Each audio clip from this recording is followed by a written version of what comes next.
O que levou o povo argentino a eleger Javier Milei presidente em novembro de 2023? Essa é uma pergunta que parece fácil de responder, mas é difícil. Ou melhor, é difícil começar a procurar as respostas, mas depois que se começa, é fácil de encontrá-las. Afinal, as eleições de políticos de extrema-direita que flertam ou mergulham de cabeça nos ideais fascistas mais tacanhos têm sempre elementos que se repetem ao redor do mundo. No caso da Argentina, a eleição de Milei reflete graves problemas econômicos, particularmente problemáticos nos governos recentes, que revelam uma série de questões não resolvidas. Aliás, nunca é demais lembrar que a Argentina foi, junto com o Chile, pioneira nas experiências neoliberais que no Brasil, por exemplo, só iriam se consolidar nos anos 90. A chegada de Milei à Casa Rosada vem logo após um governo ruim da esquerda argentina, com Alberto Fernandes na presidência e a líder e ex-presidenta Cristina Fernandes Kirchner de vice. O fracasso econômico do governo Fernandes e Fernandes, especialmente no que diz respeito à inflação e crescimento do produto interno bruto, arrumou a cama para a ascensão de um político outsider, que prometia barbaridades incumpríveis na campanha, e outras que, caso tente cumprir, fará o país quebrar de vez. Logo ao assumir, o excêntrico Milei trouxe consigo uma aceleração da inflação no fim de 2023, que neste primeiro semestre de 2024 já dá sinais de recuo, ainda que em taxas muito altas. Na passagem de abril para maio de 2024, por exemplo, a inflação anual teve uma queda de 289% para 276%, ainda que o índice de maio de 2024, de 4,2%, esteja abaixo dos 6,3% registrados em junho de 2023. O governo Milei tem como foco realizar um fortíssimo ajuste fiscal, política de arroxo que deprime a economia, o emprego e as condições de vida da população. Mas, segundo a imprensa brasileira, seria o principal remédio para a redução da inflação. Essa narrativa está correta? Será mesmo a questão fiscal o principal problema da Argentina? Destruir por dentro o Estado, como é a proposta de Milei, garante um retorno da Argentina a seus tempos de glória no começo do século XX, se é que podemos chamar assim? Para discutir o futuro argentino, se é que há futuro com esse receituário ultraliberal de um teatral presidente de extrema-direita, o Lado B Revista conversa com Carlos Picosfeld, professor de Economia da UFRJ e diretor-presidente do Centro Internacional Celso Furtado. Também com Matias Vernengo, professor da Bucknell University, com passagem pelo Banco Central da Argentina e editor do Palgrave Dicionário de Economia. E também com Fabiana Amico, professor da Universidade Nacional de Moreno e economista do Instituto de Estatística dos Trabalhadores, o IET, da Universidade Metropolitana para a Educación y el Trabajo, UMET. Professor Carlos, bem-vindo. São muitas as questões históricas e estruturais da Argentina que a gente vai mostrar aqui para a nossa audiência, né? Bom, é um prazer estar aqui, inaugurando aqui essa parceria aqui com o Celso Furtado, esse Lado B Revista, e para nós é muito importante, eu acho, que começar tratando da Argentina em si, por causa da situação da Argentina, que é muito grave, mas eu acho que o mais grave é uma narrativa no Brasil, principalmente da direita e da grande imprensa, de apontar o Milei com todas as suas esquisitices, todos os seus amor aos cachorros e coisas mais exóticas, tá certo?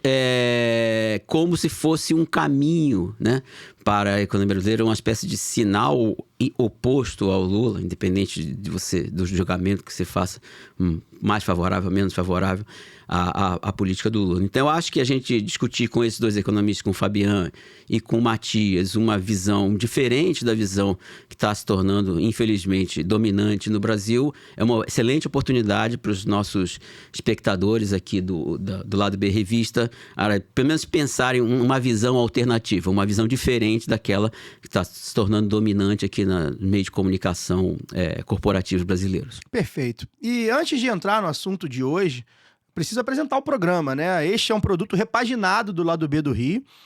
O Lado B Revista existiu durante um curto período na pandemia e agora a gente está repaginando, recauchutando o programa com a parceria do escritório Normando Rodrigues Advogado E neste episódio com o Centro Internacional Celso Furtado.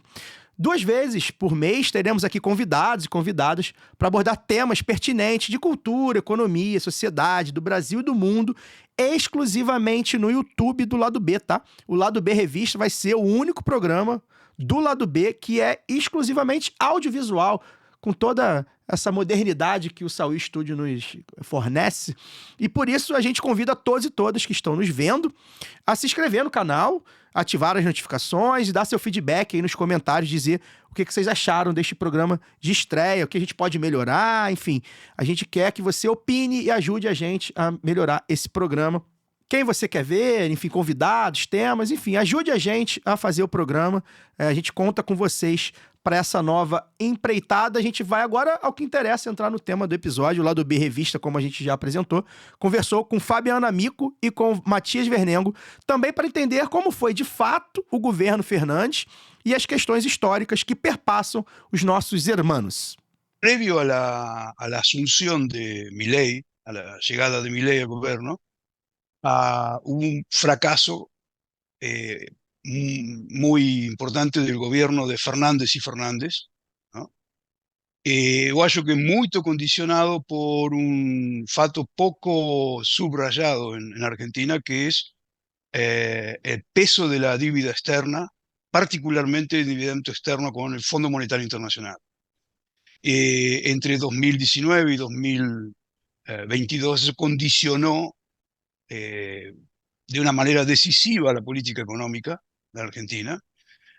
Imprimió, como la gente sabe, un sesgo contractivo e inflacionario de la economía. Impidió en buena medida la mejora de los salarios reales, la reducción de la pobreza, pese a que tuvo por primera vez crecimiento económico en un momento, particularmente a la salida de la pandemia, mas sin recuperación del salario. Eso condicionó políticamente el final del gobierno de Fernández y Fernández y una influencia decisiva en la llegada de Milei al gobierno, ¿no?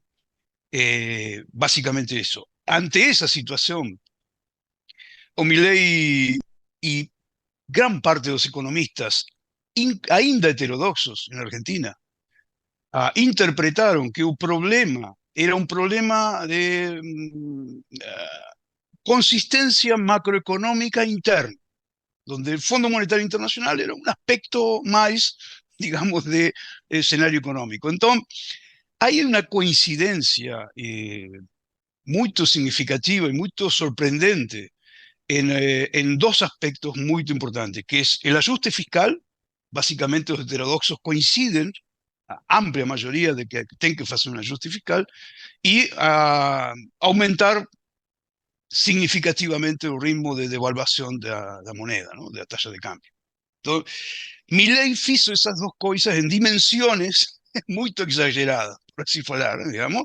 Hizo un ajuste fiscal muy salvaje, muy poco controlado, incluso de una manera poco sostenible, y una desvalorización del peso muy fuerte que generó un shock inflacionario. Más después de eso, el gobierno fixó un ancla de la tasa de cambio oficial que sigue influyendo sobre los precios domésticos a través de la influencia sobre los precios de las exportaciones e importaciones de Argentina. Entonces, o tasa de cambio después de la gran desvalorización va creciendo al 2% mensual. Y ese sesgo hizo desacelerar pronunciadamente la inflación, al mismo tiempo que el gobierno hacía ajuste fiscal. Entonces usted tiene aquí la frase famosa de Voltaire, ¿no? Que puede matar un rebaño de ovejas con veneno si antes de eso le dijo palabras mágicas, todo funciona, digamos, porque el veneno está funcionando, ¿no? Entonces la gente está en esa situación. La discusión ahora es básicamente la sustentabilidad de esa política en 2 aspectos: a tasa de cambio y la situación político-social, porque la economía está en una recesión muy profunda, ¿no? Básicamente eso para empezar. A Argentina não cresce de antes do Alberto Fernandes. E o problema é que quando a Argentina sai da crise muito violenta da convertibilidade do Menem, a gente teve 4 experimentos neoliberais, né? O primeiro da ditadura, em 76, 83, o segundo do Menemato, né? Do Menem, que era o peronismo virado de direita e neoliberal, de 89 a 99, mas com uma continuidade aí com De La Rua até né, a craca, como diria a Conceição, para fazer uma homenagem aqui à craca total da economia em 2001, 2002. O Macri, de 2015 a 2019, que está aí associado ao que o Fabião falou, do acúmulo da dívida, particularmente com o FMI, e agora com o Milei. Na saída dessa crise, de 2003 a 2011, a Argentina cresce a taxas altíssimas, né? A média acho que é 7%, um negócio desse, assim, é uma recuperação incrível, situação internacional boa, a restrição externa tinha desaparecido, espaço, renegociação dura da dívida externa, que a gente reduz a dívida externa brutalmente, 2005, 2010, a única coisa que ficou para resolver eram os fundos buitres em inglês, né? Em castelhano. Vulture Funds, eu já não falo língua nenhuma, né? Sou português. Abutres, isso, os fundos abutres. E aí, então, aí a gente tinha resolvido, e o que o Fabião falou, o que o Macri deixa de legado é uma duplicação da dívida externa e um acordo com a FMI, que é uma dívida impagável. Então, isso aí é importante entender.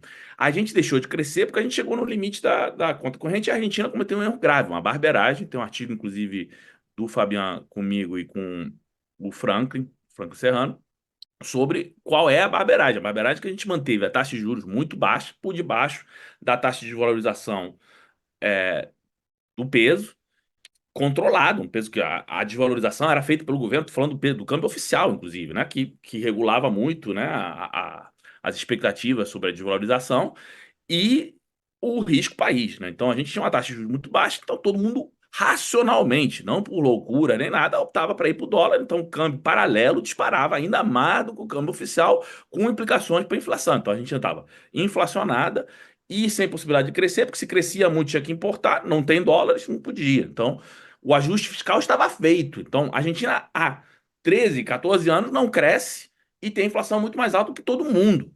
Esse que é o problema, porque não tem reserva, porque não tem dólares, o problema é externo. E aí que o Fabião falou, absolutamente de acordo, o problema interno, o problema fiscal é derivado, é interno, não tem absolutamente nada a ver com o governo ser populista ou não ser, porque foram todos de direita ou de esquerda. E essa situação não foi resolvida por nenhum dos governos. Então, esse que é o problema. Inclusive, o da Cristina II, entendeu? Não só o do Alberto Fernandes, que estava condicionado ainda por cima pela FMI, da Cristina não estava. E nem o Macri no início. Mas então essa situação é uma situação que é grave e é uma situação que tanto os governos de esquerda quanto de direita, lamentavelmente, cometeram. Então, eu acho que isso aí explica, em boa medida, né, é muito tempo sem crescer, com inflação muito elevada. Bom, nesse primeiro bloco, o Fabian e o Matias apresentaram um conceito importante. Toda inflação muito elevada, como é o caso da Argentina, no fundo ela tem origem como uma crise cambial. Em português mais claro, é falta de dólar. Então eles mostraram que... E o Brasil teve uma crise cambial enorme, década de 80, década de 90, e só estabilizamos a economia quando a gente teve uma chuva de dólar, voltou o dólar, teve a âncora cambial. O pessoal conhece a história do sucesso do Plano Real, que foi a tal da âncora cambial. Então, infelizmente, como eles mostraram aí, a Argentina não saiu dessa armadilha. A Argentina manteve-se nessa armadilha, como o Matias e o Fabiano falaram. Eles têm uma dívida muito alta, inclusive com o FMI, uma dívida quase impagável, e com isso eles fizeram políticas de tentar desvalorizar o câmbio. Na verdade, essa desvalorização deu um choque inflacionário, e a inflação vem caindo, não por causa, como disse o Fabiano, por causa de matar as ovelhas, mas não por causa de ajuste fiscal, mas simplesmente porque agora foi possível conter a taxa de variação do câmbio, e contendo a taxa de variação do câmbio, você consegue conter a própria velocidade de mudança dos preços. O Fabian e o Matias também falaram com a gente sobre questões centrais da economia argentina, como a dívida internacional, relação com a FMI e a balança comercial. El problema es muy difícil de solucionar porque es un problema típico de economía política. Ningún gobierno quiere defaultear, hacer calote de dívida. Ningún gobierno, porque eso desata una crisis política. En principio, una crisis política desata mucha presión en el mercado cambiario, deriva en inflación, aumento del riesgo país, etcétera, etcétera.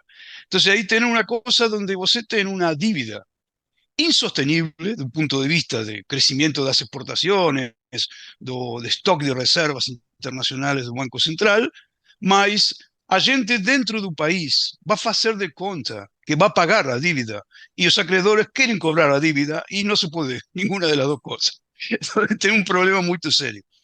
Pasó, a gente puede olhar qué pasó en un pasado, 2001, 2002. El calote de dívida provino cuando el Fondo Monetario dejó de prestar. No tiene más financiamiento externo.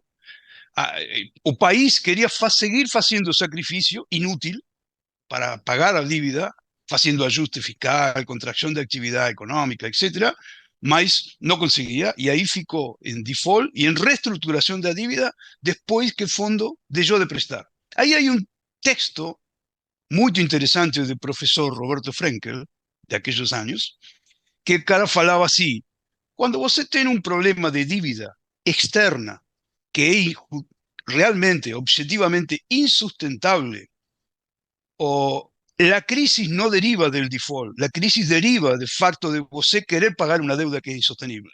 Eso falaba Frenkel. ¿Por qué falaba eso? Porque el cara justificaba el default de dívida como una forma de salida de la crisis. Claramente, porque la crisis estaba ocasionada por ese problema. Eu acho que hoy estamos en una situación muy similar, mas no tienen las condiciones suficientes para hacer, digamos, no hay todavía un arrange, una combinación de factores que lleve a un default de dívida. Entonces, la cosa sigue haciendo sacrificio. Milei faló explícitamente: voy a hacer el ajuste necesario y suficiente para pagar toda dívida. Voy a honrar la deuda externa de Argentina. Entonces ahí tiene un problema de economía política y un problema finalmente político-social. Porque a gente tiene que decidir hasta dónde va a hacer un sacrificio para averiguar, digamos, si a gente puede o no puede pagar eso, que es a todas luces insostenible. O riesgo país fica, Argentina no puede pagar, digamos. Entonces, digamos, es bastante simple, eu acho, de entender y bastante difícil de solucionar na prática. Não sei, Matias, se que pensa disso. Não, o que eu ia dizer é que aqui de volta eu tenho que falar uma coisa. O Milei, quando ele fala que ele quer pagar, ele fala que vai pagar fazendo ajuste fiscal. Então essa é uma parte que é ainda mais complicada, porque você precisa dividir o joio da idiotice, né? Porque não tem trigo nisso aqui, só tem imbecilidade, com todo respeito. Ou seja, o ajuste fiscal não tem nenhuma importância, a não ser indireta e mínima, sobre a quantidade de importações, etc. Mas a gente não paga em pesos, então para pagar precisa de dólares. E o problema é, as exportações argentinas, a melhor das hipóteses, se tiver um boom aí, que a gente teve exportação. A outra coisa que o Fabiano tá falando, o Alberto Fernandes teve um azar de 3 ou 4, praticamente o tempo todo que ele teve no governo, as safras foram horríveis. Com aquecimento global e seca e etc. Então deu El Niño, deu Laninha, deu tudo que podia dar, deu, e aí então as exportações caíram. Então as exportações agora no Milei, a entrada dele foi mais ou menos boa, porque teve uma melhoriazinha e entraram dólares, né? Então alguns dólares entraram e permitiu essa desvalorização e uma segurada no câmbio. Mas de qualquer forma, o problema é que a gente não tem como conseguir esses dólares a longo prazo para pagar. Então o ajuste fiscal não é instrumental para resolver o problema a longo prazo da dívida externa. Esse que é o problema.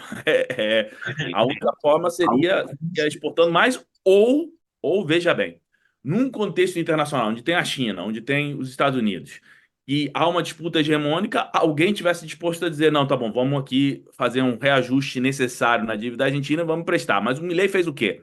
Ele foi para a China e disse: eu não negocio com comunista. quando eles estão renegociando o swap que a gente precisou, porque a gente estava pagando, a Argentina estava pagando ao FMI em yuan, que acho que deve ser quase único na história do FMI. A gente está pagando em moeda, entendeu? Que não é conversível, na verdade, internacionalmente, ao FMI, que o FMI está obrigado a aceitar. E agora, se a China, acho que a China não vai dar dinheiro nenhum, ou seja, a gente vai ter que pagar a China, a gente não tem para pagar a China. Que dirá o FMI, ou os credores que gostam lá. Então, a situação argentina é de uma pinimba que é inacreditável, entendeu? Não é. Então, essa que é uma história, eu acho muito complicada. Então, há possibilidade, porque há muita gente heterodoxa que diz essa crise não é a crise de 2001, 2002. Em um certo sentido, o que o Fabiano acabou de dizer a situação é tão terrível em termos da situação externa, que é a que conta, quanto a era de 2001 e 2002. Ainda não houve uma crise social tão violenta, porque daquela vez eles pegaram a conta bancária de todo mundo e a classe média saiu para a rua. Dessa vez, eles, por enquanto, que eles pegaram os velhinhos aposentados. Então ainda não deu para ir todo mundo, velhinho aposentado não vai parar na Praça de Maio e quebra de tudo. Mas todo mundo conhece e tem alguém na família que é um velhinho aposentado. Bem, como tá a Argentina do Milei nesse momento, né? Esses tais ajustes fiscais, esse arroxo, essa destruição das políticas públicas, tem desaguado claramente no povo trabalhador, e é isso que a gente vai ver agora também com o Fabian e com o Matias. O pessoal pedia, tem uma série de gente heterodoxa que pedia, inclusive gente que estava no governo do Alberto Fernandes, pedia que precisava ajuste fiscal, que não foi suficiente, e que precisava fazer uma grande desvalorização para fechar a brecha cambiária, ou seja, fechar o câmbio entre o oficial e o paralelo, que é o blue, né? Que na Argentina agora chama blue. Então, eles fizeram as duas coisas. A desvalorização, a depreciação, para ser preciso, foi de mais de 100%. Certo? A desvalorização era de 50%. Foi uma coisa de loucura. Foi de 400 para 800. E o Blue, ou seja, eles fecharam a brecha, caiu bastante. E aí, como o Fabiano falou, começou a desvalorizar lentamente. Então, isso aí que explica porque a inflação mensal vai de 8% para 25%, uma coisa assim, e começa a cair, tá em 8%, quem sabe vai sair 6%, sei lá quanto que saiu o último que caiu. Caiu, tá mais ou menos no nível que estava no Massa, antes do Massa ser forçado a desvalorizar 22% pelo FMI. Estamos mais ou menos no mesmo lugar que a gente estava com o Massa, ou seja, o grande acontecimento da história do Milei é que ele trouxe a inflação de volta para onde a gente estava no início dessa crise, lá atrás. Então, com todo respeito, se esse é o grande... O que se conseguiu com essa história? Porque é uma coisa importante, o ajuste fiscal supostamente, que é um ajuste fiscal que é feito em cima de cortar, eles não pagaram um centavo para as produtoras de energéticas, ou seja, o governo deixou de pagar energia. Então, isso aí, zero não vai ser. De renegociação, chamemos de um processo de renegociação duro, mas o ajuste, ou seja, não é zero, então é mentira que é zero. Dois, é um corte brutal das pensões, né, das aposentadorias dos velhinhos que de volta, e transferências para províncias, etc., onde também tem coisa de aposentadoria, etc., que também não vai ser zero. Então, o ajuste é uma mentira. É uma mentira. Então, o ajuste não tem nada a ver com isso, o ajuste tem a ver com a recessão. Que a desvalorização e a segurada por um tempo do câmbio permitiu? Como melhorou as exportações, como deu para dar umas exportações, os exportadores, como chama, trocaram, estavam precisando. Eles tiveram 3, 4 anos muito ruins, trocaram, entendeu? Os dólares por pesos. O Banco Central teve uma forma de manter um pouco o câmbio. Então, isso aí foi muito importante para segurar o câmbio e ser só 2% que eles estão desvalorizando. Mas já abriu outra vez, a brecha está em 30%. Então, quando o pessoal dizia precisa fazer o ajuste fiscal, os heterodoxos e desvalorizar, é porque o FMI te diz, você faz o ajuste fiscal para parar a inflação, que para eles é de demanda. É porque o governo está gastando muito e emitindo muito. E você faz a desvalorização para melhorar a situação externa. Acontece que o que realmente isso aqui fez? O ajuste fiscal derrubou a economia. É isso. E a desvalorização, entendeu? Brutal que eles fizeram, ainda não deu inflação, mas deu o quê? Numa queda brutal do salário real e das aposentadorias em valores reais. Então, o ajuste o que permitiu a âncora, por enquanto, dessa inflação um pouco mais baixa, é a queda brutal dos salários e das aposentadorias. Essa que é a história do que foi feito até agora. en primer lugar, un debilitamiento do poder de negociación de los trabajadores del sector formal privado nos últimos años, básicamente del gobierno de Macri para frente. ¿Qué aconteció? Es una disminución muy pronunciada de la densidad salarial, densidad sindical, básicamente de la militancia sindical de los trabajadores. Tiene una queda muy importante. Argentina se parece más ahora a otros países latinoamericanos que en el ciclo kirchnerista, que fue muy fuerte, digamos, aumento de militancia sindical. Segundo lugar, a partir del gobierno de Macri, y eso continuó en el gobierno de Alberto Fernández, tiene un crecimiento muy importante de la informalidad en Argentina, del trabajo informal, que es también un debilitamiento del poder de negociación de los trabajadores en su conjunto. Entonces, ¿qué aconteció? A final del gobierno de Alberto Fernández, el salario real ficaba estancado, muy similar al mismo nivel de salario real que tenía al principio del gobierno, al final del gobierno de Macri, y la desvalorización del cambio provocó una queda ainda peor de salario real.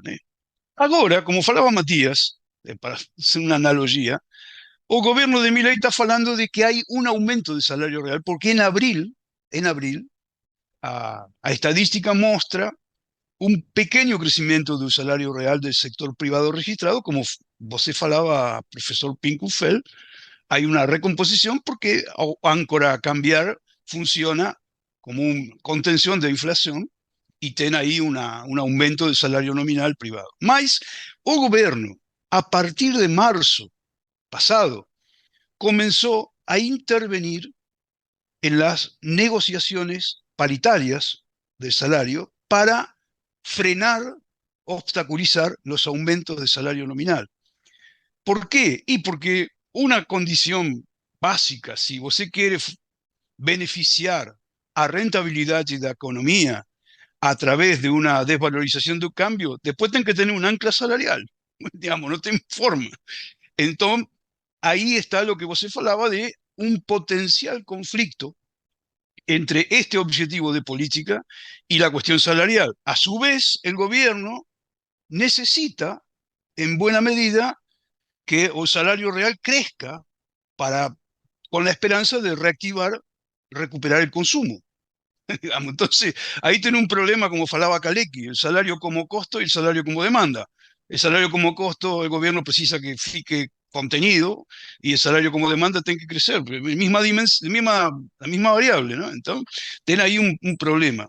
Y una cosa más, lo que falaba Matías sobre la cuestión de la sustentabilidad de la talla de cambio nominal oficial. Como falaba Matías, en enero y marzo, janeiro, febrero, de comienzo de año, você tuvo una liquidación de exportaciones, o sea, los exportadores de cereales entregaron muchos dólares al Banco Central. Inusualmente, en una estación, una data del año que es muy inusual que esos exportadores liquiden dólares. ¿Por qué hicieron eso? En buena medida porque año pasado Argentina tuvo una sequía, no sé cómo se fala en portugués eso. Seca. Tuvo una sequía, una queda muy grande de exportaciones, los productores estaban muy endeudadados, necesitaban fondos, necesitaban pesos, entonces hubo una gran liquidación de dólares. Ahora, los caras están reconstruyendo o estoque de cereales y están liquidando cada vez menos. E eles abaixaram a taxa de juros ainda por cima. Botaram Eso iba. velho erro histórico de descer a taxa de juros com uma aceleração da desvalorização e o risco do país ainda está mais ou menos, mas o velho erro histórico que todos eles cometem. Então é uma coisa muito problemática, porque outra vez vai ficar muito difícil. Aí todo mundo diz, a Argentina é um problema cultural, que está dolarizado. Não, que eles têm uma taxa de juros muito baixa, o câmbio está disparando outra vez e os caras não estão liquidando as exportações. Então é o mesmo problema de sempre, de todos os governos, entendeu? Desde 2011, por isso que a gente não acumula reservas. Sí, sí. Y para complementar, para complementar lo de Matías, Otra cosa que hizo el gobierno para acumular dólares fue no pagar importaciones. Sencillamente, no pagar importaciones. El gobierno que hizo una postergación del pago de las importaciones para pagar en cuotas a la frente y después, sobre la dívida con los importadores, entregou um título, um bono em dólares há 4 anos. Bom, só queria destacar nesse bloco aqui que acho que foi muito importante que umas certas armadilhas que estão montadas para a Argentina, tá? Então, como já tem sido repetido nesse programa, o que aconteceu para a aceleração da inflação foi um choque cambial. O choque cambial aumenta a inflação. Aumenta a inflação, tem uma queda dos salários. Para que esse choque cambial não se propague, quem tem que pagar o preço são os trabalhadores. Porque se você aumentar o salário, você vai ter um choque de salário, vai ter um aumento dos preços, e isso vai estimular um novo choque cambial, e você tem o que a gente chama de espiral câmbio-salário e preços.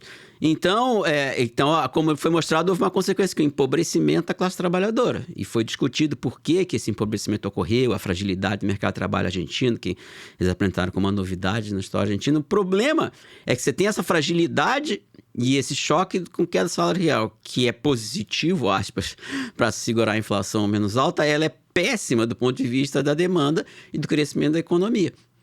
Então, essa é também a questão da insustentabilidade de você não pagar as importações para conseguir dólares, e também o erro aí de política monetária, de juro muito baixo, mas se você quer talvez estimular a economia com juro baixo, talvez tentasse fazer isso, mas a gente já viu como eles falam que você vai ter fuga de dólares. Ou seja, nesse bloco a gente viu uma série de armadilhas que um sucesso de muito curto prazo, favorecido por essa chuva de dólares, até por causa dos vendedores de exportadores argentinos de commodities, isso ocorreu. Isso é sustentável, e se for sustentável pelo lado dos salários, é com uma perda brutal de salários dos trabalhadores e, consequentemente, uma fragilização muito grande do próprio produto interno argentino. Perfeito. A gente também perguntou aos nossos convidados sobre a expectativa, né, de médio prazo aí da política econômica que o Milei está impondo no país, e também como ela se relaciona com outros momentos políticos lá da Argentina. Há um elemento que é comum a todos os experimentos neoliberais. E de volta, só para, assim, não ter um pessoal que não necessariamente conhece a história argentina, nos nossos 4 experimentos neoliberais, sempre teve, assim, tem uma conexão quase pessoal das coisas. O famoso, né, Martínez de Oz, que foi o ministro da ditadura, que fez né, assim, é como se fosse, ele é mais conhecido, num certo sentido, do que os Chicago Boys dos chilenos, né? E ele era filho, o pai dele era, não sei se ele foi, o Fabiano me corrigirá aqui, mas o pai dele era o presidente da Sociedade Rural Argentina. Ou seja, gente que ia para o século XVIII na Argentina, dono de terras, etc. Mas o o presidente do Banco Central, no final da ditadura, era o Cavalo, que depois foi ser ministro da Economia e fez a convertibilidade com o Menem.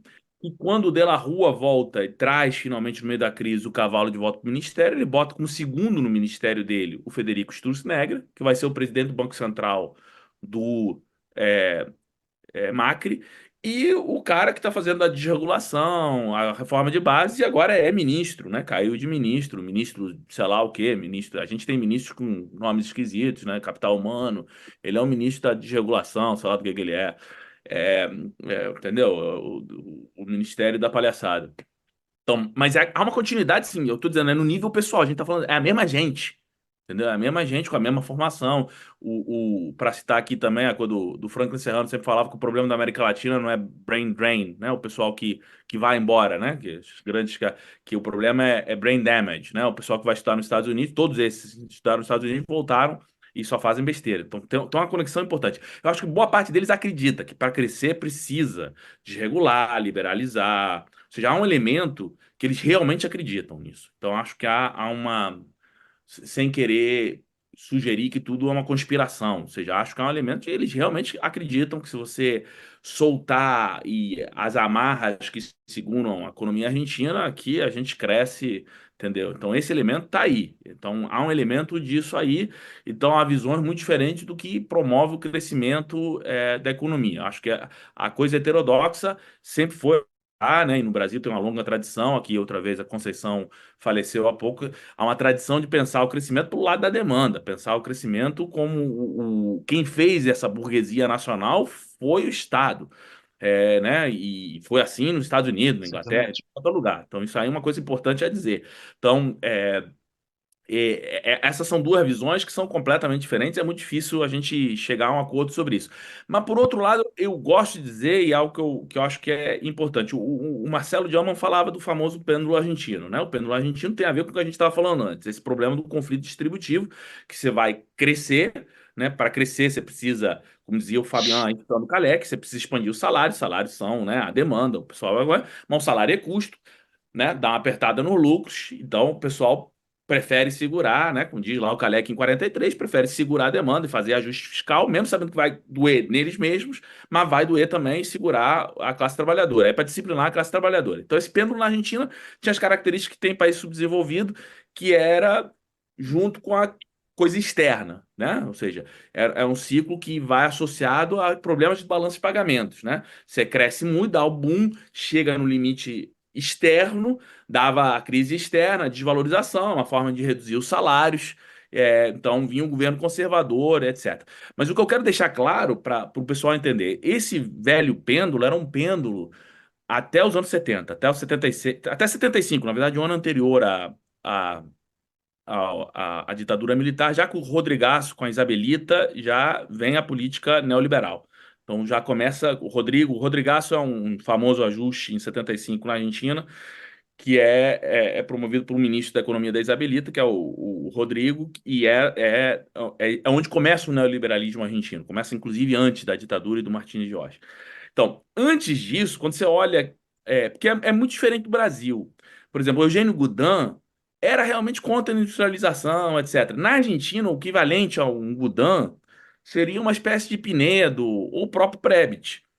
Quando eles vêm nos anos 30, a elite argentina, o Pinedo é também, tem agora um Pinedo aí que foi, como chama, presidente do Senado, com o Macri, etc. É o neto do Pinedo, que era chefe do Prebisch nos anos 30, da década conservadora argentina. O Pinedo tinha um plano famoso, quem escreveu foi o Prebisch.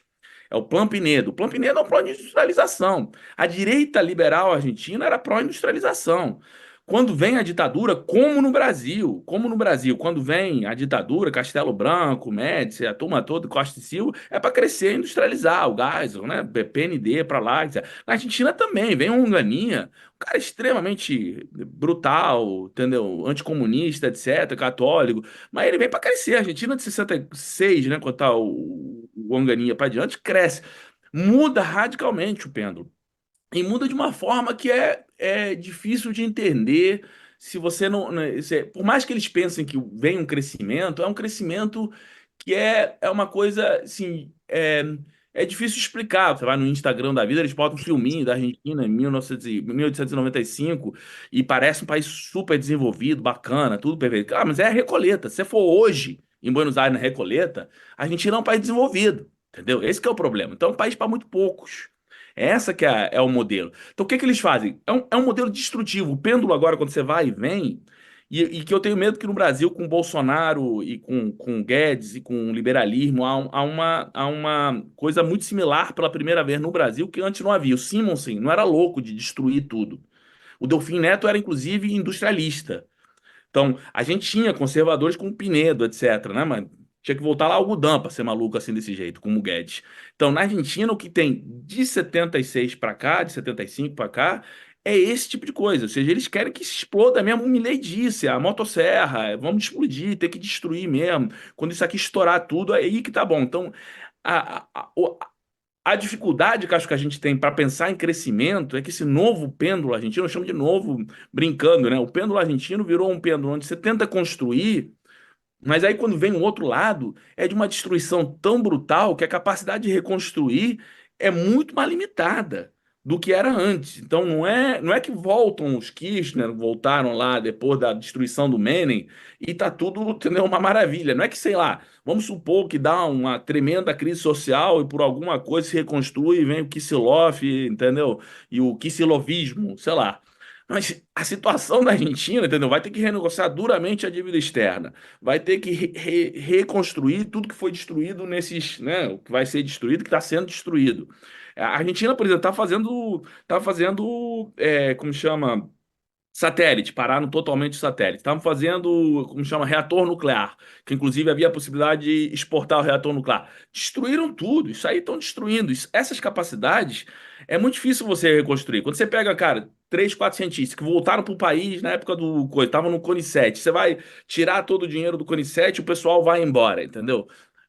Reconstruir o país depois de crises dessa dimensão é muito mais complicado. Então, essa que é a dimensão, acho, de repensar o crescimento depois do vendaval neoliberal, é exatamente que o pêndulo não é um pêndulo neutro em termos do que fica depois da passagem dele. Estaba pensando, para hacer un resumo de Matías, a hacer una analogía sobre el caso de péndulo argentino, más considerando a misma situación en los países desenvolvidos. Cuando Kalecki en el 43 fala de ciclo económico de origen político, es un ciclo de corto plazo, un ciclo de expansión-contracción. Habla de stagnation policy, como un estancamiento, una estagnación que ya depende de la política, y no tiene ningún péndulo, no tiene más ciclo económico de origen político, tiene una tendencia a estagnación.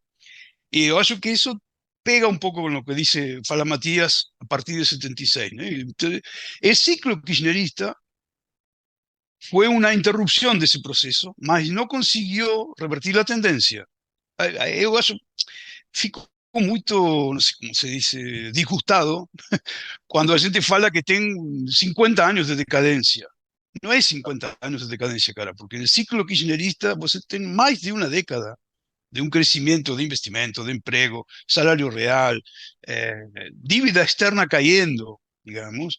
O sea, tienen todos indicadores muy buenos, de reducción de la pobreza, de la informalidad. O sea, tiene un déficit fiscal, para hablar del tema del déficit, muy similar a otros países latinoamericanos, no tiene ninguna cosa, salvo, excepto la inflación.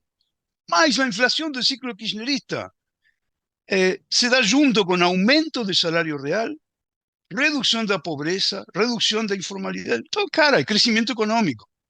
No tiene nada que ver una cosa. Siempre falo de que yo acho que comprendo que otros amigos de otros países tengan una impresión muy negativa con la inflación en Argentina, mas no siempre fue la misma tendencia, ¿no?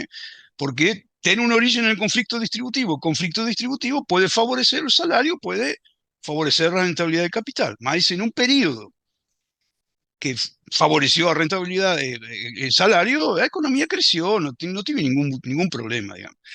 Eso, para finalizar,